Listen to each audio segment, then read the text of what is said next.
반갑습니다. 제주과학고등학교 2학년 학생 여러분, 재민일보 인성아카데미 4번째 시간입니다. 선생님은 재민일보 김도영 기자입니다. 반가워요. 네, 오늘 저희가 함께 만나볼 선생님은요, 최상혁 미국 항공우주국 수석연구원이십니다. 최상혁 교수님 소개를 좀 해드릴게요. 최상혁 나사 랭글리 연구소 수석연구원께서는요, 나사에서 전력 시스템에 필요한 우주 탐사용 물질을 개발하는 업무를 맡고 계십니다. 이 랭글리 연구소는요, 우주 탐사에 필요한 시스템하고 센서 등을 연구하는 가장 오래된 나사의 연구소예요. 최상혁 석좌 교수께서는요, 1980년도에 미국 오리건 주립대학교에서 기계공학 박사학위를 취득을 했고요. 나사 고등 책임연구원으로 입사해서 40년 넘게 현재까지 나사 랭글리 연구소에서 근무를 하고 계십니다. 40년 동안 나사에서 연구활동을 하시면서요, 200편 이상 논문을 발표하셨고요. 우주기술 43개에 관한 특허권도 갖고 계십니다. 지난 2005년 올해죠. 올해 5월에는요. 항공우주 기술 혁신을 이룬 나사 최고의 엔지니어와 과학자에게 주어지는 명예의 전당에도 올라서 과학 업적을 인정을 받으신 아주 우수한 분이십니다. 우주 기술 분야의 최고 전문가이신데요. 오늘 제주과학고등학교 학생들에게 많은 경험과 지식을 전달해 주실 예정입니다. 우리 최상혁 박사님을 모셔볼까요? 박사님 안녕하세요. 예, 안녕하세요. 반갑습니다. 이 스크린을 통해서 여러분들하고 대화를 나눌 수 있도록 기회를 주셔서 감사합니다. 오늘 여러분들하고 대화를 나누고 싶은 것은 여러분들이 학교를 다니는 이유가 바로 여러분들의 앞으로의 희망을 충족시킬 수 있는 어떤 길을 마련하고자 하는 그런 과정이라고 생각합니다. 그래서 여러분들이 어떤 꿈을 지녀야 여러분들이 원하는 방향으로 여러분들을 이끌어 나갈 수 있을까 하는 것에 대해서도 얘기를 좀 나눠보고, 또 나사에서 지금 행하는 일 중에서 조금 흥미로운 일들도 좀 얘기를 나누도록 하죠.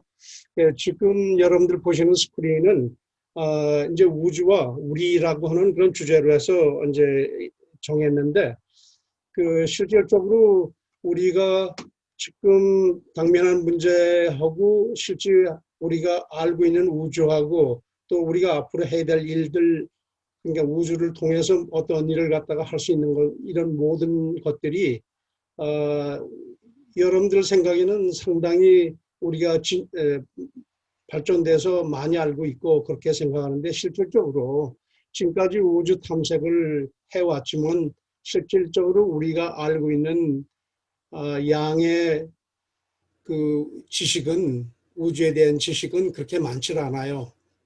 물론 많은 것이 추측으로서 얘기를 하고 있어요. 예를 들어서 양자역학을 이용해서 우주를 바라보는 그런 관점, 이런 것도 전부 다 우리가 실질적으로는 그렇게 존재하는지 그렇게 이루어지고 있는지 모르지만, 우리가 이론을 논리적으로 전개해가지고 그러할 것이다라고 하는 그런 짐작 같은 걸 이렇게 하고 있어요. 그럼 우선 우리가 현재 여기까지 오는 동안에 어떤 경로를 밟아서 여기까지 왔는지 잠시 얘기해 보도록 하죠. 우리가 옛날에는 육상에서 활동을 하는데 그때는 아무 필요한 기기가 없어가지고 보통 보침을 등에다 메고 걸어 다니는 것이 우리의 모빌리티, 우리가 움직일 수 있는 최대한의 방법이었었는데, 그 다음에 바퀴가 발명이 돼가지고 마차 같은 걸 만들어서 그걸 끌고 다니면서 많은 것을 나눌 수 있는 그 식으로 해서 이제 발전 경로를 갖다가 밟게 되었죠. 그리고는 이제 또 말이나 소를 이용해서 이 마차를 갖다 끈다든지, 그에 이제 오토모빌 엔진이 오토사이클이라고 하는 그런 엔진이 개발이 되면서부터 자동차가 있어서 자동차가 우리를 이제 먼 곳까지 또 빠르게 움직여줄 수 있는 이런 것이 이제 우리의 인간들이 갖고 있는 모빌리티를 갖다가, 그러니까 활동성을 갖다가 많이 팽창시켜 주었는데, 그러한 것은 지상에서만 이루어졌는데 사실은 인간들의 그 호기심과 또는 이제 어떤 야망이라고 할까 그런 걸로 인해서 이제 해상 진출을 통해서 인간들의 활동 무대가 이제 지상뿐만 아니라 해상으로 확대가 되었고 또 1900년도 뒤로 오면서 라이트 브라더스가 비행기를 띄우는 것을 성공적으로 시범을 보이면서 이제 항공 시대가 열려서 이제 이 공기 중 그러니까는 우리가 공기 중이라는 건 좀 이상하지만 우리가 이 비행기라든지 이런 걸 통해서 지구 온 곳을 다 다닐 수 있는 또 빠르게 다닐 수 있는 그런 발전까지 일어났는데 실질적으로 이와 같은 것으로 일이 끝난 게 아니고 앞으로 그러면 더 나갈 곳이 어딘가 이거는 바로 우리가 지금 보고 있는 우주라고 하는 곳이 대해서 어떻게 보면은 그 natural consequence라고 그러는데 영어로는 그냥 자연적으로 그렇게 옮겨가는 또는 어떻게 보면 인간의 이 야망이 이렇게 발전되는 과정을 보여주는 이것이 그 우리의 문명의 발자취로 나타나는 것 같아요. 그래서 이런 것이 한 우리의 모습이고 앞으로 어떻게 나갈 것인지에 대해서 좀 얘기해 보죠. 자, 우리가 왜 이렇게 모험을 해가면서 육상에서 해상, 해상에서 공중, 공중에서 우주로 가야 되나 이런 이유 같은 거는 사실은 인간이 갖고 있는 야망이라고 하는 것은 어떤 드림, 이 어떤 꿈에서 비롯했다고 볼 수가 있어요. 그런데 가장 중요한 거는 우리가 자유스러운 상태에 존재하는 이런 것이 굉장히 중요한데 여러분들이 학교에서 배우는 이유도 그 배우는 만큼 더 자유스러워지기 위해서 배우는 건데 그와 같은 것이 이제 점점 발전해서 여러분들 스스로가 자신을 그러니까 미래를 위해서 이끌어 나갈 수 있는 역량이 돼 있을 때는 여러분들이 완전한 자유를 갖다 이뤘다고 이렇게 볼 수가 있는데 여러분들이 지금 학교에서 받는 교육 같은 것은 지금 그 보통 영어로는 structured education이라고 그래요. 이렇게 딱 정해진 그 코스에다가 정해진 양 뭐 이런 걸 갖다가 그리고 또 여러분들이 받는 교육은 전부 다 과거의 일들을 갖다가 정리해서 놓은 거를 그거를 갖다가 답습하도록 이렇게 훈련을 시키고 있어요. 그래서 이런 교육만 받아가지고 과연 여러분들이 정말로 자유를 성취할 수 있을까? 이런 것은 좀 의문이 갈 수가 있어요. 왜냐하면은 전부 다 여러분들이 배우는 교육은 전부 다 과거에 속해 있기 때문에 그런 거죠. 그래서 여러분들이 필요한 교육이라고 하는 거는 바로 영감을 통해서 얻는 그런 교육이 이루어져야 여러분들 스스로를 속박에서 풀어내고 자유스럽게 여러분들 영역에서 물론 그렇게 활동할 수 있도록 이렇게 이끌어 주리라고 생각해요. 그래서 인스파이어드 에듀케이션이 상당히 필요한 겁니다. 그런 가운데서 여러분들을 꿈을 실현할 수도 있고. 자, 우리가 역사적인 그 발전 이런 것을 한번 훑어보도록 하죠. 1600년경에 그 아이작 뉴턴이 이제 클래시컬 미케닉스라고 해서 물론 뭐 만유 인력을 발견했다 이런 얘기도 나오고 그러는데 하여튼 클래시컬 미케닉스라고 하는데 그런 고전 역학을 통해 가지고 그때부터 시작한 것이 뭐냐면은 그 산업혁명 또는 기계혁명이 일어났다고 그렇게 얘기를 하고 있어요. 그때부터. 그러다가 이제 1860년대 중반에 1860년대 뒤로 와가지고 이제 제임스 맥스웰이 그 전자기학을 발달시키면서부터 이제 전자혁명이 일어났다고 이렇게 보고 있어요. 그때부터. 물론 오랜 시간이 걸렸죠. 최근에 여러분들이 보다시피 뭐 세미컨덕터라든지 이런 거는 전부 다 사실은 뭐 맥스웰의 전자기학에서부터 비롯했지만 실질적으로는 우리가 퀀텀 미케닉스라고 하는 양자역학을 도입함으로써 그와 같은 사실을 갖다 우리가 밝힐 수가 있었어요.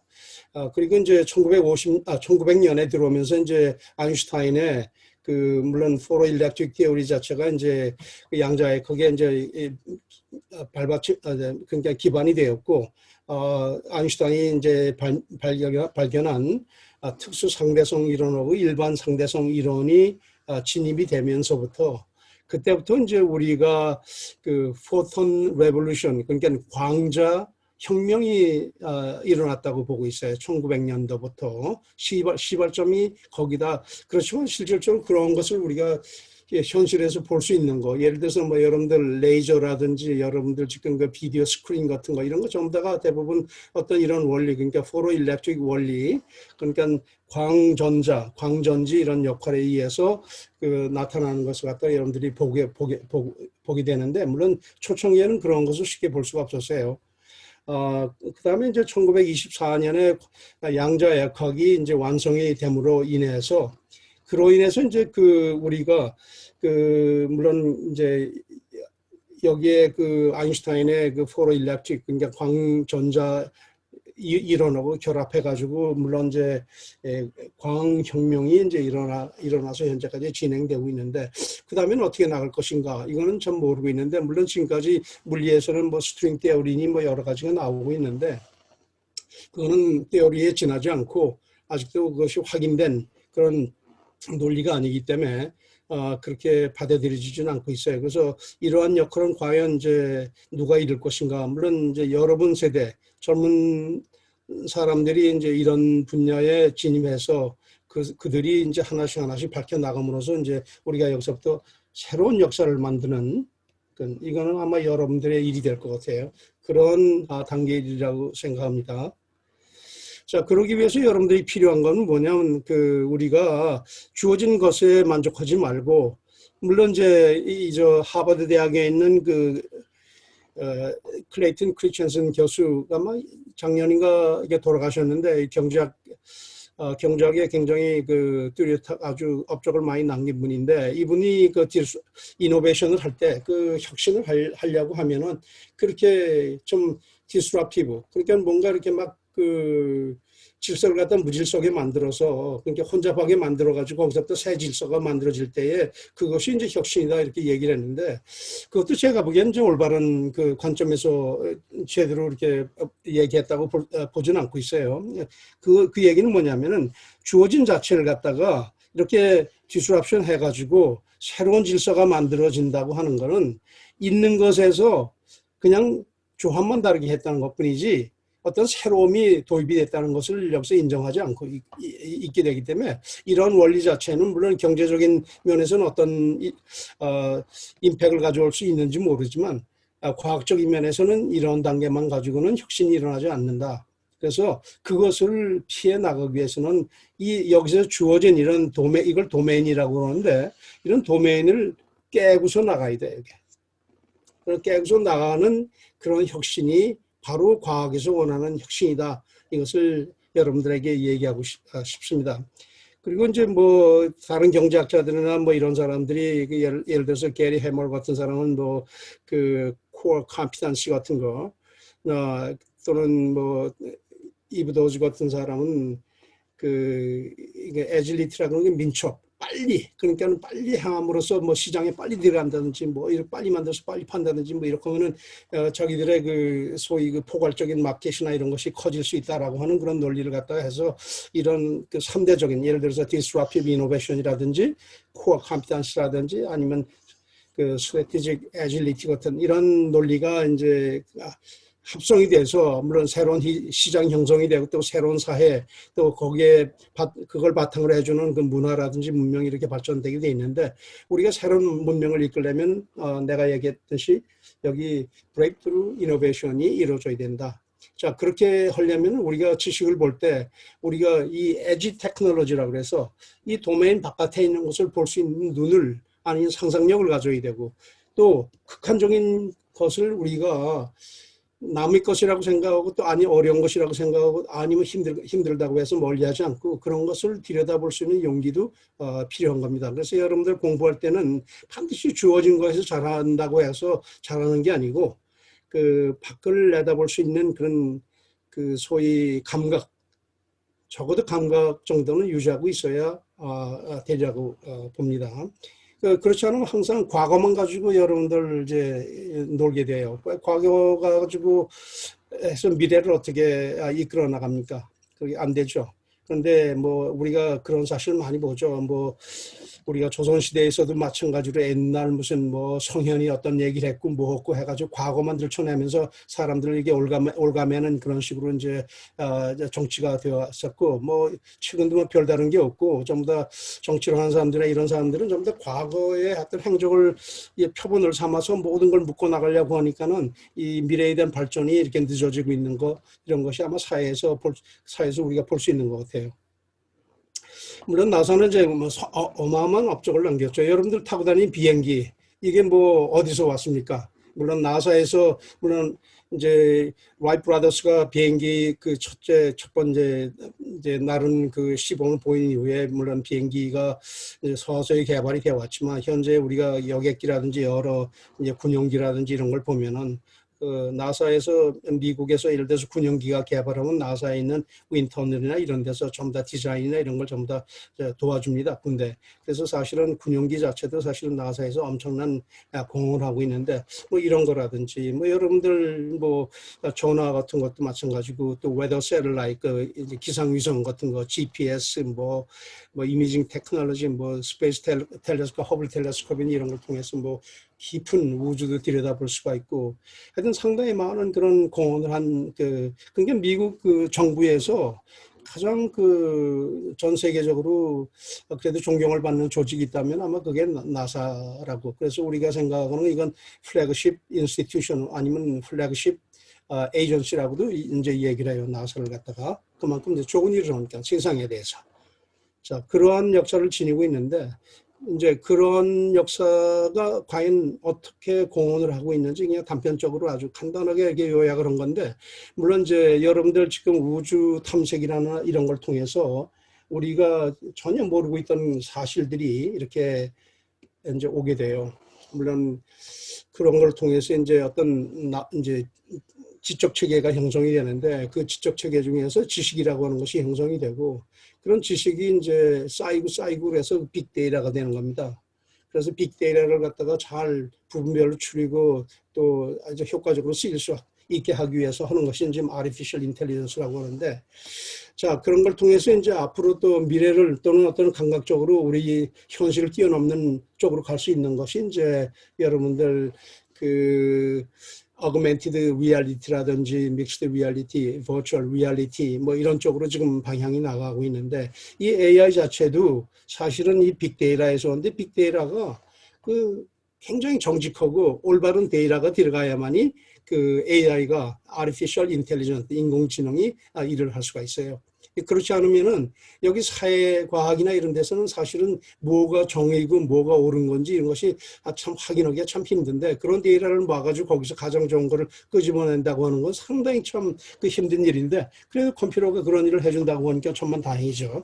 이제 그런 일인데, 물론 이제 우리가 우주나 이런 데서 기술을 통해서 이제 많은, 또는 물론 이제 통신위성이라든지 아니면 로보틱, 그러니까 그 인공 로봇을 갖다 뭐라고 하나, 그렇게 이제 해서 이제 많은 것을 개발하고 개척하고 그래서 나오는 지식을 좀 더 이제 쌓아서 그것이 빅데이터가 되는데, 현재까지 우리가 지금 해왔던 것은 전부 다 인간이 이끌어왔던 그 문명이에요. 근데 인간이 이끌어왔던 문명 자체가 이제 앞으로는 어떤 식으로 이제 가게 되냐면, 물론 여러분들 이제 아주 익숙해지겠지만 그 인터넷 오브 띵스라고 해가지고 그 인터넷 베이스의 그 결국은 이제 인포메이션이 이제 오고 가고 하는 건데, 커뮤니케이션 채널을 통해서 그 인포메이션 쉐어링 자체가 이제 원활해지고 양이 많아지고, 그런 걸 통해서 이제 결국은 인간 스스로가 그만한 많은 양의 인포메이션을 처리할 수 있는 능력이 없으니까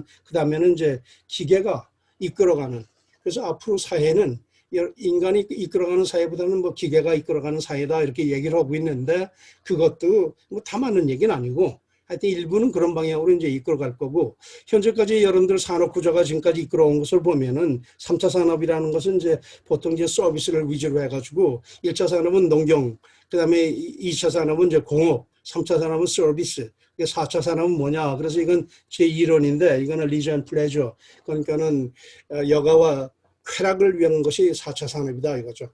4차 산업혁명이라고 하는 거고 구분을 줘야 돼요. 4차 산업이라고 하는 건 결국 여러분들 보면 주변에 사람들이 편하게 살아야 되고 맛있는 거 먹어야 되고 즐겨야 되고 뭐 이렇게 해서 놀이공원도 많이 생기고 이런 거 생기는 모든 이런 것이 전부 다 인간을 중심으로 해서 어떻게 이 사람들에게 편의를 제공하고 또 행복하게 해주느냐 이런 것이 하나의 이제 앞으로의 산업이 되는데 그러한 산업을 갖다가 이제 리저 앤 플레저라고 이렇게 보고 있는 겁니다. 근데 지금까지는 우리가 이런 세 가지 그룹의 인간이 존재했었는데 현재까지는 그러니까는 영감을 통해서 인생을 살아가는 사람들하고 또 하나는 경험을 통해서 살아가는 사람들 또 하나는 이제 모방을 통해서 남의 거 흉내내서 남이 뭐 사면 나도 사야 되고 남이 뭐 먹으면 나도 먹어야 되고 남이 어떤 집을 사면 나도 사야 되고 이렇게 이런 사는 사람들이 이렇게 이제 세 가지 그룹이 형성이 되어 있었는데 앞으로는 이 경험을 위해서 살아가는 사람들이 거의 없어져요. 그리고 왜 전부 다 이 모든 것이 잘 발달이 돼가지고 여러분들이 해야 될 일은 가서 어디 가서 이제 예를 들어서 목이 목이 이제 마르면은 뭐 어떤 머신에 가서 단추만 누르면 거기에 커피가 나온다든지 뭐 소프트 드링크가 나온다든지 그냥 저절로 알아서 아니면 또 이 우리가 바이오 시그널 같은 걸 갖다가 기계 자체가 읽어가지고 내가 필요한 걸 거기서 알아서 미리 준비해 준다든지 그렇기 때문에 경험이 필요 없는 거예요. 그때 가서는 여기 이 경험이 없어지는 거. 그러니까 대다수가 뭐냐면 전부 다 이제 모방을 위해서 그 어디 가서 단추만 누를 줄 아는 이런 정도의 인간들만 이제 남게 돼요. 근데 그게 바람직한 거냐? 여러분들 학교 다니는 이유는 그런 걸 벗어나려고 하는 이유거든요.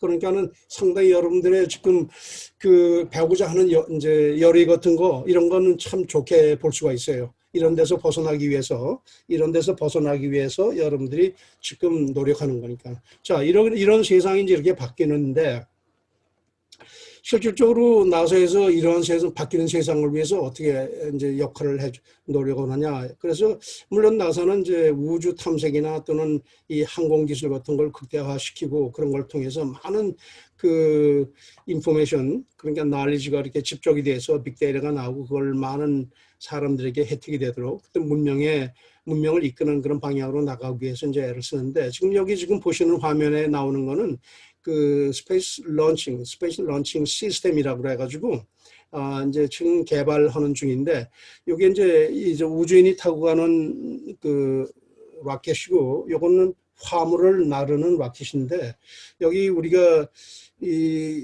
지금 이 우주인이 타고 갈 수 있는 것도 얼마만큼 들어올 수 있냐면 70톤을 들어올릴 수가 있어요. 70톤을 갖다가. 여러분들 한국에서 개발하는 KSLB라고 하는 그 로켓이 그 하나가 이제 75톤, 그러니까 4개를 묶으면 이제 300톤 정도가 되거든요. 그럼 300톤의 추진력을 갖는 건데 그 추진력을 가지면 아마 들어올릴 수 있는 이제 무게가 한 뭐 2톤이나 3톤 정도가 맥시멈이 될 거예요. 아마 제가 보기에는. 그런데 이제 여기 우리가 화물을 나르는 거는 130톤 정도가 이렇게 되죠. 그래서 어마어마한 그 양을 들어올리는데 이런 걸 통해서 우주에다 필요한 것을 다 이렇게 이제 집어 올릴 수가 있는데 지금 나사가 이런 좋은 계획을 갖고 있더라도 가장 어려운 지금 부분이 하나가 뭐냐면은 우주에는 그 에너지가 그렇게 많지 않아요. 그 파워가. 그래서 그 파워를 어디서 얻어 쓰느냐 이게 지금 제일 큰 문제로 돼 있어요. 그리고 또 파워를 만드는 그게 에너지를 컨버전 해가지고 파워를 만들어주는 기계가 너무 무거우면 안 되거든요. 그래서 무게가 이제 가벼워야 되고. 자, 여기는 이제 로켓인데 지난번에 여러분들이 봤듯이 그 스페이스의 스페이스X 헤비 팔콘이라고 하는 거 발사해가지고 거기다가 앨런 머스크가 자기 자동차를 하나 여기다 집어넣어가지고 이제 런칭을 했는데 자, 그거에 비교해서 지금 이제 SLS라고 하는 거 여러분들이 보다시피 이거 비교를 해보세요. 사이즈에 얼마만큼 다른가. 어마어마하게 다르죠. 이와 같이 지금 SLS라고 하는 거는 세계에서 가장 큰 그런 로켓이라고 생각하시면 돼요.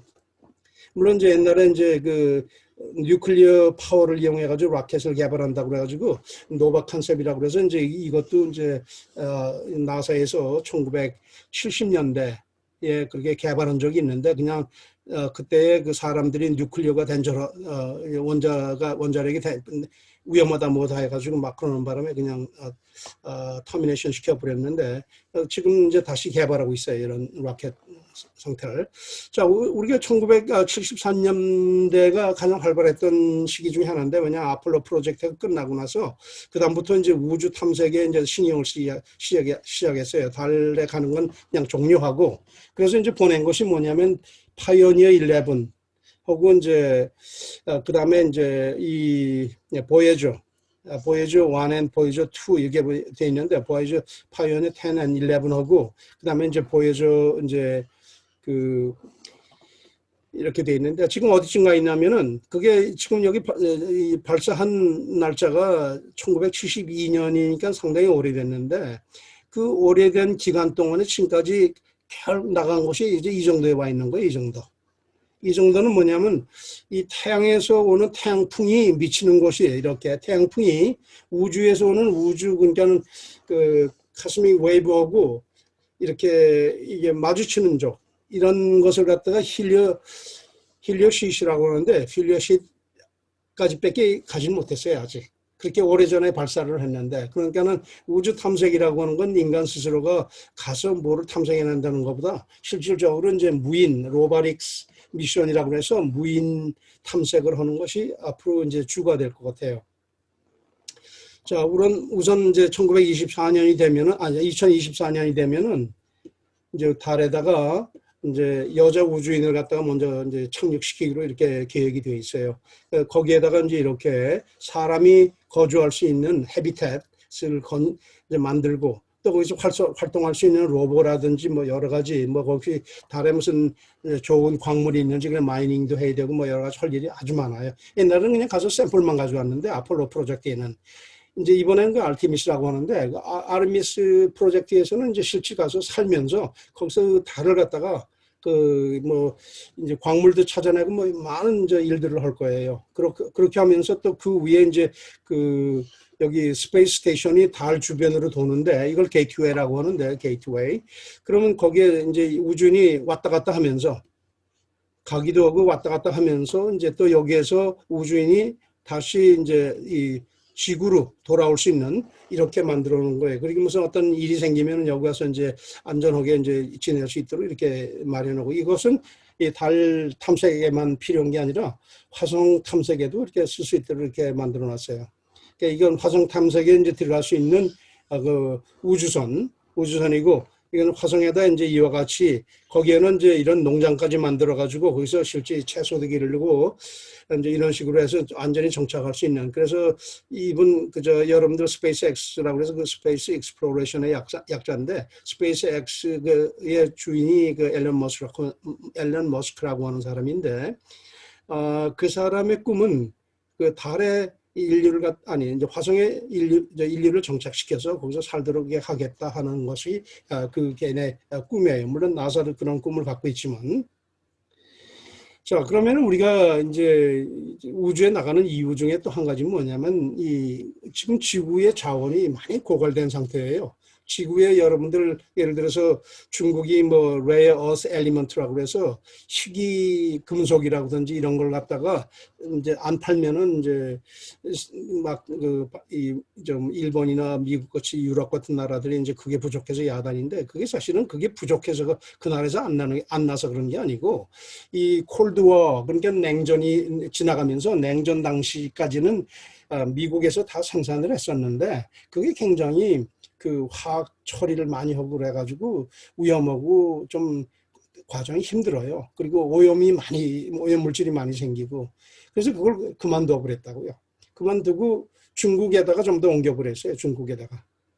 그래서 중국이 이제 거의 한 85% 생산한 식으로 돼 있었는데 그걸 가지고 이제 자기들이 무기로 삼아가지고 이제 지들 기술로 만드는 것도 아닌데도 이제 그렇게 이제 하려고 하는데 지금 현재 중국이 그러는데 그래도 부족해요. 그래서 이제 우주에 가서 뭐 달에 가서 이렇게 이제 마이닝을 한다든지 이제 광물을 캐낸다든지 여기 또 힐륨 뚜리라고 있는데 힐륨 뚜리라고 하는 게 그냥 핵융합에 쓰일 수 있는 연료로도 쓰일 수 있어요. 그리고 이건 다른 이제 애플리케이션이 상당히 많은데 이거 1톤을 갖다가 지구에 가져오면 그게 지금으로 하면 30억 달러가 넘어요. 3 빌리언 달러 퍼 톤당 그러니까는 뭐 그런 걸 이제 찾아 여기 뭐 10에 그러니까 한 10에 6승 턴 정도가 있다고 그렇게 돼 있으니까 다루에. 자, 그리고 이제 애스트로이드, 그 소행성 같은 것을 이제 광물을 갖고 있는 소행성인데 그걸 끌고 와가지고 이와 같이 이게 무슨 뭐 니켈이나 철 무슨 뭐 여러 가지 그 코발트 같은 거 이런 것이 많이 들어있는 소행성이 있는데 이런 걸 지구 가까이 끌어와가지고 이것을 갖다가 지구에다가 공급해주는 이런 역할도 하고 이렇게 화성에 정착해서 거기서도 이제 이 광물을 찾아내는 역할을 해서 이 화성에서 쓰이는 것뿐만 아니라 지구에도 공급하는 식으로 이렇게 하도록 되어 있습니다. 그리고 이제 이거는 우리가 여러분들이 잘 알지만 그 허블 텔레스코프니 뭐였는데 그 사이에 우리가 많은 텔레스코프를 갖다가 이 지구 주변에 띄워가지고 우주를 내다보는 그런 역할을 했는데 앞으로 이제 내년 정도, 그러니까 2021년 되면은 그 제임스 웹 스페이스 텔레스코프를 띄워가지고 이 사이즈가 여기 요 사이즈가 이 지금까지 다른 그 허블 텔레스코프이 그냥 한 약 2.5m 정도가 되는데 그 이제 아퍼처 다이미터라고 하는데 이 오프닝이 이거는 약 한 6.5m 정도가 돼요. 그러니까 우주의 더 깊은 곳, 또 더 자세히 많은 것을 볼 수가 있죠. 이제 이러한 것이 이제 되면은 아까 말씀드린 그 데이터 베이스가 이제 점점 커지고 그래서 참 그 구글 같은 데는 참 약아서 말이죠. 옛날에 벌써 이러한 상황이 되리라는 걸 알고 나사의 그 캘리포니아의 에임스 센터라고 있는데 그 안에다가 뭐냐면 자기들이 빌딩을 줘주겠다고 그래서 큰 빌딩을 줘줬어요. 그리고서는 약속한 게 아니 그 카운터 오퍼는 뭐냐 저 나사에서 생기는 모든 인포메이션을 자기들 달라고 자기 회사에. 그 지금 구글이 그 자기 정보를 팔아먹는 회사 아닙니까? 그게 참 머리 참 잘 쓴 거죠. 오래전에 남들은 생각하기 전에. 자, 이거는 그 허블 텔레스코프를 지금 개발하고 있는 과정에서 이게 비디오인데 이게 시간이 별로 없으니까 그냥 넘어가도록 할게요. 여러분들 이거 한번 찾아볼 수 있어요. 네. 자, 여러분들 다른 건 또 나사에서 하고 있는 게 뭐냐면은 그 엑소플래닛이라고 그래서 그 우주에 어떤 생명체가 존재할 수 있다라고 하는 가정 또 그렇게 믿고 있어요. 뭐 제가 가장 많이 받는 질문 중에 제가 외계인이 있는 걸 믿느냐고 이렇게 얘기를 하는데 그래서 제가 그래 나도 외계인이라고 다른 사람이 다른 쪽에서 볼 때는 외계인이니까는 생명체가 있는 것을 발견하는 게 중요한데 생명체가 있으려고 하면은 지구와 비슷한 행성들이 존재해야 돼요. 그 지구와 비슷한 행성들이 존재할 수 있는 그 구역이 우리가 골디락스 존이라고 하는데 골디락스 존은 이런 태양이 지금 현재 갖고 있는데 그런 가운데서는 이제 지구와 같이 이런 범주에 지구와 화성과 그 범주 내에 있는 그런 행성이면은 생명체가 존재해요. 근데 이제 태양이 오래돼 가지고 늙어 가지고 이렇게 줄어들게 되는데 그럴 때 이런 정도가 될 때에는 어떤 것이 이제 어떤 범주가 되느냐. 근데 최근에 발견한 게 이제 트래피스트 1이라고 하는 그게 발견됐는데 거기에 요 별 3개 정도가 그 지구가 있을 만한 그런 지구가 갖고 있는 그런 조건들을 갖다 거의 다 갖추고 있는 상태에 있어요. 그런데 불행하기도 먼 데 있어요. 39광년이니까 이제 나중에 그것도 말씀드리지만 좀 먼 데 있는 건데 지금 우리가 지금 우리 태양계에서는 인간이 존재할 수 있는 것은 여기 지구와 화성뿐인데 이 지금 트래피스트 1이라고 하는 데서는 이렇게 3개의 그 행성이 지구와 비슷한 조건을 갖고 있기 때문에 생명체가 존재할 수 있을 거다 이렇게 이제 발견해가지고 이제 보고 있고 그래서 이렇게 보면은 그거는 이제 거기에 지금 7개의 그 행성이 있는데 그 중에 이제 3개가 이제 있을 만한데 요게 얼마나 이제 줄어들었냐면은 지금 여기 우리 지구의 행성 중에서 목성 그 정도 사이즈밖에 안 돼요. 여기에 태양이 트래피스트 1 태양이 하여튼 그렇다 하더라도 그 조건이 생물체가 존재할 수 있는 조건을 갖춰 있다고 해서 이제 이거 상상도를 그린 거예요. 여기 보면은 이게 이제 얼음도 얼어 있고 뭐 이렇게 물도 있고 뭐 이런 식으로 자, 이렇게 돼 있고, 이제 여기 상상한 겁니다. 이렇게. 자, 근데 이게 39광년 떨어져 있는데, 39광년 떨어져 있는데 정말 갈 수 있을까? 근데 빛이 39년이 걸리는데, 지구에서부터 트래피스트 1까지 가는데 39년 걸리는데, 뉴 호라이즌이라고 하는 인공위성을 갖다가 지난번에 그 명왕성, 그러니까 그 플루토라고 하는데 플루토라고 하는데 그걸 통해서 간 그 인공위성이 있는데 그 속도로 가게 되면은 약 81만 7천 년이 걸리고 주노라고 그래서 지금 목성에다가 띄운 인공위성이 있어요. 그게 지금 가고 있는데 그렇게 빨리 가고 있는데도 그것도 15만 9천 년이 걸리고 이렇게 걸려요. 그러니까 스페이스 샤틀 같은 걸로 이제 가면은 약 150만 년 정도가 걸리고 그러니까는 그림이 떡이죠. 그런데 하여튼 생명체가 있다고 하는 사실을 아는 건 굉장히 중요하고 또 어떻게 압니까? 지금은 이제 뭐 웜홀이니 뭐니 해가지고 이제 뭐 퀀텀 그래비티 이런 쪽에서 해가지고 뭐 갈 수도 있다, 빨리 갈 수도 있다 뭐 이런 얘기를 하니까 혹시 그럴 가능성이 이제 밝혀지면 또 빨리 갈 수도 있는지 모르죠. 자, 뭐 우리가 지금 뭐 지구 자체가 여기서 태양계에서 이렇고 그 태양 자체가 이제 우리가 이 다른 별하고 비하면 여기 사이러스라고 하는 별하고 비교하면 이렇게 태양이 작은데 실질적으로 여기에 이제 알데바란이라고 하는 별하고 비교하면은 이 태양은 요 점밖에 안 돼요. 그러니까 이 우주에는 어마어마한 별들뿐만 아니라 어마어마한 그런 상태가 있는데 너무나 몰라요. 우리가 알고 있는 건 5%밖에 모르고 95%는 아직도 다 모른다고 그렇게 얘기를 하고 있어요. 자, 이와 같은 일들을 여러분들이 걸머줘서 이제 앞으로 새로운 것도 발견하고 새로운 것을 통해서 이 문명을 이끌어야 되는데 그러기 위해서는 리더십이 굉장히 필요한데 여러분들이 그 리더십을 갖추기 위해서는 어떤 것이 필요하냐? 여러분들이 필요한 것은 아까 얘기한 대로 물론 많이 배우는 것도 좋아요. 그 배우는 것을 통해서 여러분들이 그것만 가지고 만족하지 말고 그걸 토대로 해서 영감을 통해서 미래를 볼 수 있고 비전을 갖고 있고 그 비전을 통해서 그 가치와 방향을 정해놓고 그것을 현실까지 이끄는 노력을 그렇게 하는 그 위험이 많이 따르는데 그와 같은 노력을 함으로써 그 결과가 수많은 사람에게 혜택이 될 수 있는 것 이것이 바로 미래에서 현재와 미래에서 보는 그 리더십의 그 역량이라고 볼 수가 있어요. 그런데 뭐 많이 배워가지고 무슨 저 법전 떨떨 내려가지고 법관이 돼가지고 그것만 가지고 평생 팔아먹고 뭐 이렇게 하는 거 이거는 다른 거예요. 우리가 얘기하는 거는 여러분들은 바로 미래를 보고 미래를 위해서 이제 많은 것을 알게 되고 그걸 통해서 현실을 갖다 미래로 이끄는 이와 같은 그 선구자 역할을 하는 것이 바로 이제 이 모던 데이 데피니션 오브 리더십을 얘기하고 있는 겁니다. 그래서 지금까지 얘기한 걸 이제 여러분들한테 종합하면은 실제 여러분들은 이제 비전을 통해서 아이디얼리즘을 갖다가 구상하고 그 아이디얼리즘을 갖다가 현실까지 리얼리즘까지 도달하게 만들어서 그걸 통해서 많은 사람에게 혜택을 주는 역할을 하는 것 이것이 바로 리더가 할 일이고 현재 주어진 조건을 갖다가 그 옛날 뭐 날리지나 뭐 경험이나 뭐 이런 층간 있는 구조나 뭐 이런 걸 전부 다 이용해서 맥시마이즈 시키는 거. 그 현재 주어진 걸 갖다가 가장 맥시마이즈 시키는 게 그런 일을 하는 게 매니저가 하는 일이에요. 그래서 매니저하고 리더가 달라요.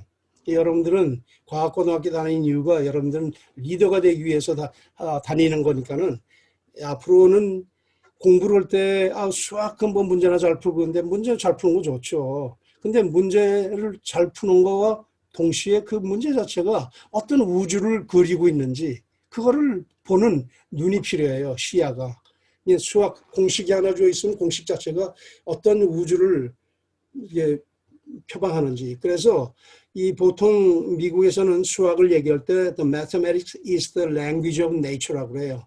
자연의 언어라고 얘기를 하니까는 그와 같이 공부를 할 때 물리도 마찬가지예요. 그와 같이 그런 세계를 보는 눈을 가져야지 괜히 문제나 풀려고 하고 그것만 만족해가지고는 여러분들 발전은 거기서 끝나버린다고요. 자, 그래서 뭐 조금 우리가 창조적인 사람들의 되게 태도들 같은 거 이런 것이 이제 사회적에서는 잘 일반화되지 않아서 받아들이지 않는 사람도 있고, 예를 들어서 위어드하는 건 좀 괴상한 행동을 하고 괴상한 생각을 하고 이런 친구들도 있는데 그런 사람들이 의외로 또 상당히 창조적인 사람들이 많아요, 되게. 그리고 또 아주 괜히 독립적인 사람들, 다른 사람들 이렇게 어울리지 않고 뭐 의존하지 않고 자기 스스로 뭐 해내는 사람들, 이런 사람들 이제 그 독립적인 사람들인데, 근데 우리가 이제 최근 뭐 철학에서는 이제 뭐 인디비주얼리즘이라고 하는 그런 논리가 나와서 이제 그것이 무엇을 의미하는가, 이제 그것이 다시 전개를 더 해가지고 이제 이 양자의 극쪽에서 얘기하는 그런 그 인디비주얼리즘이라고 하는 게 뭔가 이런 것까지 이렇게 지금 방향이 이렇게 틀어나가고 있어요. 그와 같이 이제 철학적인 것도 옛날 뭐 니체나 쇼펜하우어니 무슨 뭐 이런 사람들이 뭐 옛날에 얘기했던 1930년대 40년대 했던 그런 거 지금은 그런 얘기 절대 안 하고 있어요, 여기서. 왜? 그 사람들 얘기들이 맞는 게 없으니까 별로.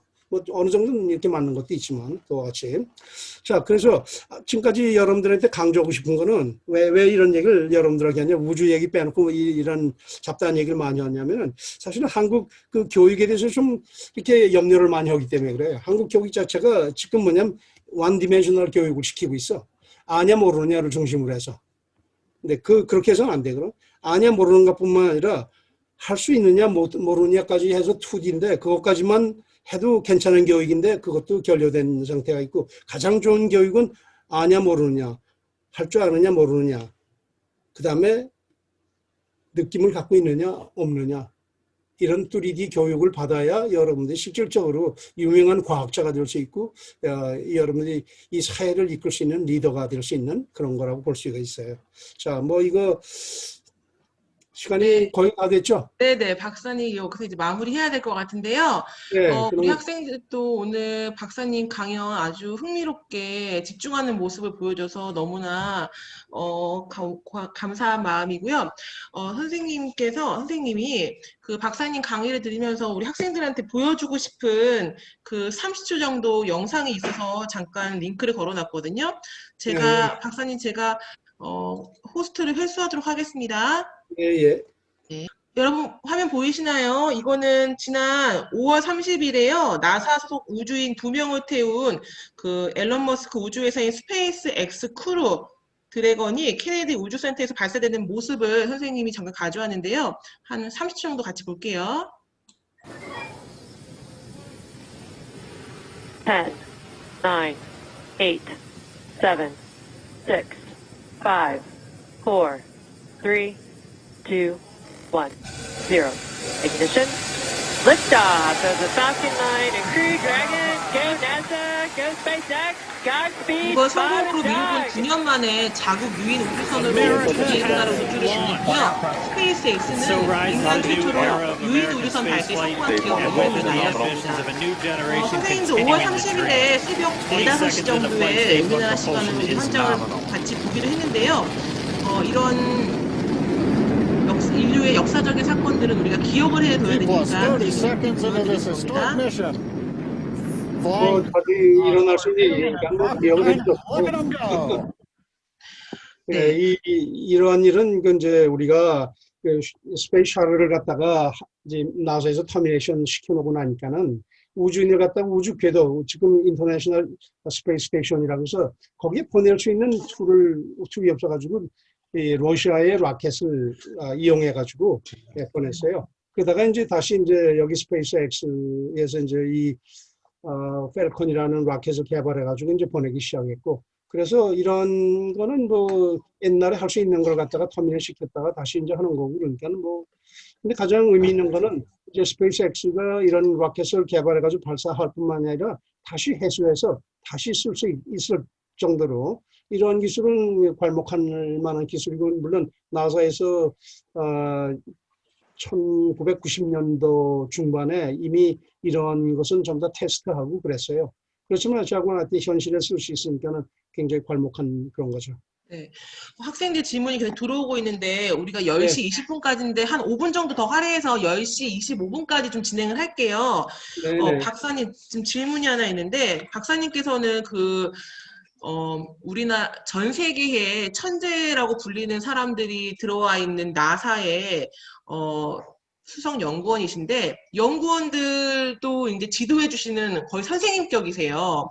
그런데 이제 이 우주 그 연구원들이요, 인류 발전을 위해 역할을 하기 위해서 그 고위험도의 연구 활동을 하고 있잖아요. 그런데 조금만 마음을 잘못 먹으면 굉장히 인류의 해가 될 수 있는 역할도 많이 할 수 있을 것 같은데, 이런 고위험 전략 산업 같은 것들을 개발하려고 했을 때 연구원들의 마음가짐을 관리할 수 있도록 어떻게 시스템을 운영하고 있는지가 좀 궁금합니다.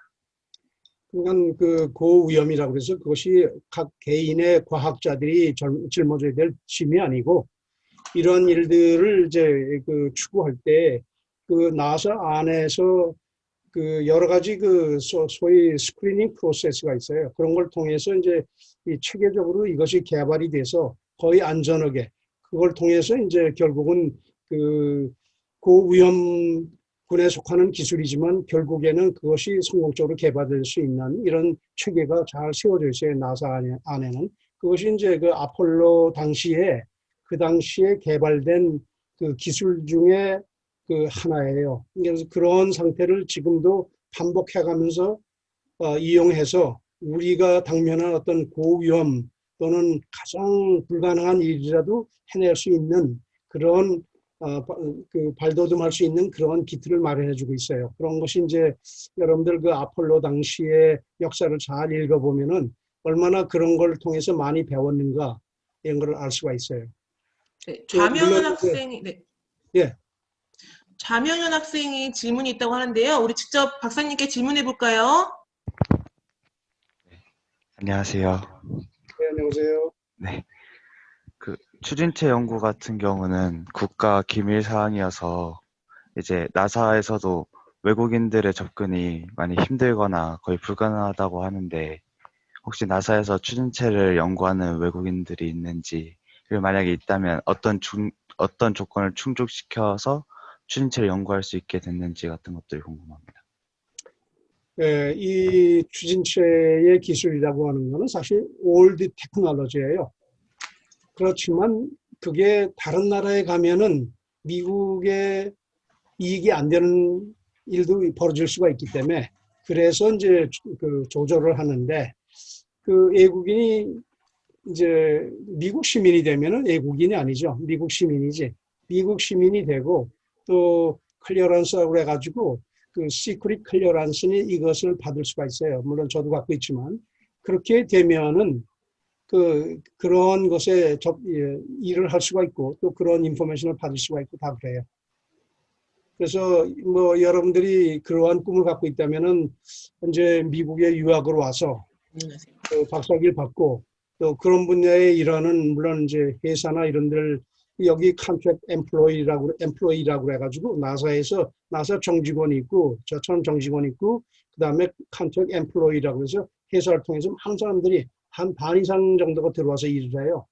그 식으로 들어와가지고 그 인정을 받으면은 물론 시민권은 그때 이제 경로를 받게 되고 인정을 받으면 나사 직원도 될 수 있고 그래요.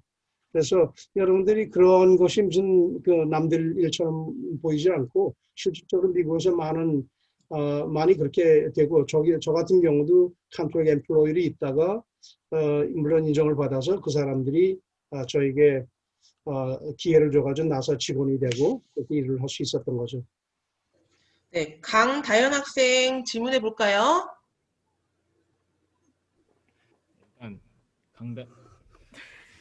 안녕하세요. 강다현. 크게 얘기해 볼까요? 안녕하세요. 네. 네, 안녕하세요. 질문하려는 게 뭐냐면 아까 그 아이디즘을 리얼리즘으로 할 수 있. 오, 에코. 뭐가 예, 다시 한번 말씀해 주시겠어요? 아이디얼리즘을 리얼리즘으로 그 어떻게, 근데 소리가 왕왕 울려가지고 잘 못 들었는데. 네. 네. 질문 끝이 무슨 말인지 내가 캐치를 못했어요. 그 리버브레이션이 생겨가지고 그 아이디얼리즘을 리얼리즘으로 옮기는데 그 다음에 뭐라고 그랬죠?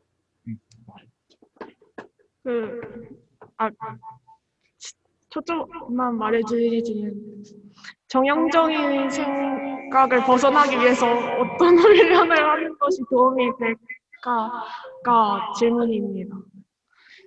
이제 여러분들 지금 여러분들 현재 위치에서 여러분들이 보고 느끼고 만지고 이런 모든 거는 현재에 속하는 거거든요. 아니면 과거에 속하는 거고. 여러분들 보는 건 좀 더 과거고 듣는 것도 과거인데 물론 시간이 굉장히 짧은 과거죠. 한데 여러분들이 미래를 생각하는 거, 여러분들이 상상하고 이런 건 좀 더 미래에 속하는데 그거를 갖다가 여러분들이 쉽게 하려면은 여러분들 어느 시간을 배우든지 항상 why라고 하는 질문을 해야 돼요. 항상. 그 다음에 what if, 만약 이렇다면 이거 어떻게 될 것인가 이런 질문을. 그래서 미국에서는 why가 what if를 하는 학생들은 그 다음에 지도자가 된다고 해요. 근데 how를 묻는 학생들은 전부 다 좌분이 때 지도자는 못 된다고 해요. how를 묻는 사람들. 그러니까 여러분들도 생각할 때 how를 생각하지 말고 여러분들 머릿속에는 항상 그냥 why나 what if라고 하는 그런 질문이 가득 차 있는 상태가 있어야 여러분들이 아까 말씀드린 그 아이디얼리즘을 리얼리즘까지 옮겨올 수 있는 그런 역할을 할 수 있다고 보고 있어요. 네, 그 다음에 김우진 학생 질문해 볼까요? 김우진 학생. 네. 네. 일단 제가 생각하기에는 유인 탐사 같은 위험 산업을 하기 위해서는 무엇보다도 이런 우주인들의 생명과 관련된 산업이 그런 기술적으로 뒷받침이 돼야 될 것 같은데 앞으로 이런 걸 준비하기 위해서 나사에는 어떤 사업을 준비하고 있고 또 이런 분야의 생명과학적 기술이 어떤 방식으로 적용될 수 있는지가 가장 궁금합니다. 상당히 광범위한 질문인데 지금까지 물론 아폴로 프로젝트니 해오면서 물론 스페이스 스테이션 쪽도 이제 우주인들이 가 있으면서 1년 이상 거기 있었는데 가장 이제 건강에 관한 문제 중에 하나가 정신적인 문제가 이제 하나 첫째고 두 번째는 제로 그래비티라고 해서 중력이 없어요. 중력이 없으면 많은 건강의 문제가 생기고 그런 이제 하나가. 그다음에 이제 나머지는 레디에이션. 우주에는 방사능 물질들이 많이 오고 갔는데 그것에 직접적으로 투사될 수 있는 그런 조건이 되기 때문에 그걸 어떻게 보호하게 만드느냐. 이제 이것이 이 세 가지가 가장 중요한데 가장 중요한 것 중에 가장 중요한 게 바로 정신적인 거예요. 여러분들 지금 집에 가면은 여러분들 집에 자기 방이 있을 거 아니에요? 자기 방에 1년간 혼자 있다고 생각해 보세요. 그 안에서만 활동한다고 생각해 보세요. 지금 여기 미국에서 코로나 바이러스 때문에 많은 사람들이 마스크를 쓰고 또 나와 다니지도 못하고 식당에서 먹지도 못하게 하고 그러니까는 화가 나가지고 또 폭동도 일어나고 하는 이유 중에 하나 근본적인 이유가 그렇게 사람들을 이렇게 묶어 놓으니까는 견뎌내지 못하는 거예요. 이제 그와 같은 정신적인 문제. 그다음에 아까 얘기한 대로 이제 로우 그래비티 이런 거에서 뼈 같은 게 이제 뼈에서 칼슘 디플리션이 막 생겨요. 칼슘이 없어지고 그다음에 이제 이 블라드 프레셔 같은 거 이게 막 이제 손상이 되고 막 그게 높아지거나 뭐 이상한 이제 높아지거나 낮아지거나 아주 이상한 현상들이 많이 생겨 굉장히 많은 문제들이 있어요. 근데 이런 거는 이제 의학적으로 많이 해결을 해왔고 그렇게 이제 해결이 되는데 가장 중요한 건 아까 얘기한 대로 이제 정신적인 거하고 그다음에 이제 레디에이션. 외부에서 오는 레디에이션인데 그거를 이제 방지하려면 두꺼운 벽을 만들어야 되는데 두꺼운 벽을 만들면은 스페이스 크래프트가 무거워지기 때문에 여기서 그걸 런칭해서 올리는데 돈이 많이 들거든요. 그래서 실질적으로 이제 그러한 것을 어떻게 해결하느냐 하는 것이 이제 가장 큰 문제가 되고 있는데 그런데 현재까지는 뭐 그런 문제가 있더라 하더라도 우리가 우주를 탐색하는데 어떤 계획을 세우는데 무슨 장애가 된다든지 그것 때문에 안 된다든지 그런 이유는 아직은 없어요. 근데 지금 화성에 보내려면 화성 가는데 6개월 걸리는데 가서 또 활동 한 1년 정도 하고 오는데 또 한 이제 6개월 걸리고 그럼 적어도 2년을 소비해야 되는데 2년 동안에 과연 이제 한 인간이 정신적으로 괜찮을 수 있을든지 아니면 또 그래비티 문제, 로 그래비티 그러니까 중력이 아주 낮아서 그걸 해서 건강을 제대로 유지할 수 있을런지 뭐 여러 가지 등등 이런 거 있는데 그거는 많이 연구가 돼가지고 이제 어느 정도 솔루션을 이렇게 찾아가고 있어요. 실질적으로 여러분들 꿈이 현재 이것 때문에 안 된다라고 하는 그런 말은 그런 얘기는 있을 수가 없어요. 연구를 통해서 이제 개발이 되고 그걸 통해서 여러분들이 꿈이 실현될 수 있는 길을 열어주는 그 방향으로 네. 나가고 있기 때문에. 네. 네, 지금 시간 10시 25분인데요. 마지막 질문 하나 받고 마무리 짓도록 하겠습니다. 여러분, 재미니보 인성 아카데미는 총 12회로 이루어져 있어요. 오늘은 그 네 번째 순서고요. 10월 30일까지 교육이 진행이 됩니다.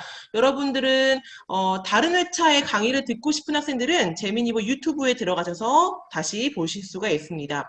오늘은 오늘 마지막 질문자는요. 재미일보 인성 아카데미 두 번째 교육 선생님이셨어요. 이윤주 선생님에게 질문권을 넘겨드리도록 하겠는데요. 오늘 박사님은 미국 현지에 저희가 연결했는데 이윤주 선생님은 현재 일본 오사카에 계십니다. 오사카 연결하겠습니다. 이윤주 선생님. 네, 안녕하세요. 여러분 반갑습니다. 네. 네, 우리 제주과학고 친구들이 이렇게 나사에 계신 최상욱 박사님의 말씀을 잘 새겨 듣고 또 이렇게 훌륭한 질문을 하는 가운데서 저도 같이 함께 지켜봐서 영광입니다. 제 마지막 질문은 박사님께서 고등학생으로 혹시 돌아가신다면 나는 이런 거 한번 공부 제대로 해보고 싶고 세상을 이렇게 탐험해보고 싶다라고 하는 메시지 우리 과학고 친구들에게 남겨주시면 정말 좋을 것 같은데요. 이런 공부를 하는 것도 중요하지만 이러한 탐구 자세를 가지면 참 좋지 않을까 해서 미래에 알아두면 좋을 과학의 미래 그런 것에 조그만 힌트를 주신다면 저에게도 또 과학고 친구들에게도 도움이 될 것 같습니다. 글쎄, 뭐, 고등학교 때로 다시 돌아간다고 하면은, 그때는 하도 가난하고 힘들어서, 적어도 가난하지 않았으면 좋겠다는 생각도 들고, 또 재미난 일들이 많지 않아서, 그때 당시는 이제 6.25 전쟁 이후에 이제 사회가 혼란되고, 그 가운데 이제 하나하나 이제 질서가 잡혀나가는 그런 과정이 있었기 때문에 사실은 참 힘든 과정이었었는데, 뭐, 그렇다 하더라도 사실은 뭐, 주어진 그 조건 이런 거는 지금이나 그때나 그렇게 큰 차이는 없으리라고 생각하고 사실은 지금 고등학생들 특히 중고등학생들한테 굉장히 미안한 생각들이 많이 들어요. 왜 그런가 하면은 불쌍하잖아요. 그냥 공부만 한다고 그 공부가 대학 가서 그렇게 도움이 될 건가? 아니면 인생을 살아가는데 그렇게 도움이 될 건가? 그렇지 않고 그냥 대학에 입학한다는 그런 거. 좋은 대학에 간다는 거 그런 것밖에 없는데 그게 과연 도움이 될 건가? 이런 것 때문에 사실은 좀 미안한 생각이 많이 들어요. 그래서 물론 뭐 경쟁 때문에 어쩔 수 없이 그렇게 쫓아가지만 그래도 여러분들은 이제 공부하실 때 공부하는 목적을 갖다가 그런 어떤 이제 사회적인 성취에 초점을 두지 말고 순수하게 그 정말 좋아서 정말로 좋아서 여러분들 내가 고등학교 3학년 때 어느 도서관에서 여학생을 좋아했는데 그 혼자 좋아한 거죠. 그래서 혼자 그냥 좋아가지고 그냥 뭐 쫓아다니고 뭐, 하여튼 그런 적이 있는데, 고등학교 때. 지금 생각하면은 내가 그때 공부하던 과목을 그렇게 좋아했어야 할 텐데. 그 여학생 쫓아다니듯이 좋아했었으면 아마 지금 더 많이 발전해 있지 않을까, 이런 생각이 들어요. 그와 같이 여러분들이 하는 일들에 대해서 좋아하고, 아까 얘기한 대로 항상 자기가 질문을 자기한테 하세요. why라고 하는, 또는 what if라고 하는 질문을 해서 여러분들 속에 답이 없어도 좋아요. why가 what if가 잔뜩 쌓여 있도록 해놓으세요. 그러면 언젠간 여러분들이 굉장히 성공한 상태에 있을 때 그 why와 what if가 전부 다 대답이 얻어져 있다라고 하는 것을 아마 발견할 거예요. 뭐 대답이 네. 좀 엉성하죠? 아니에요. 네. 제가 여기 박사님, 저 사진이 있는데 옛날 젊었을 때 사진 이게 라켓을 쏘고 뭐 이런 고등학교 때 이런 게 있어요. 그런데 그걸 좀 쉐어하고 싶은데 네, 제가 그러면 학생들에게 추후에 볼 수 있도록 박사님 사진을 공유하도록 하겠습니다. 여러분, 예. 그 나사 연구원이 되려면 다양한 방법이 있다고 제가 박사님께 들었어요. 우리 제주과학 학생들도 나사에서 연구할 날도 얼마 남지 않은 것 같은데요. 최상혁 박사님은 나사의 종신 연구원이세요. 계속 나사에서 연구 활동하고 계실 건데요. 나사에 가고 싶다, 나사에서 연구를 하고 싶다고 하는 학생들은 박사님께 개별적으로 연락을 주셔서 붙들어야 됩니다.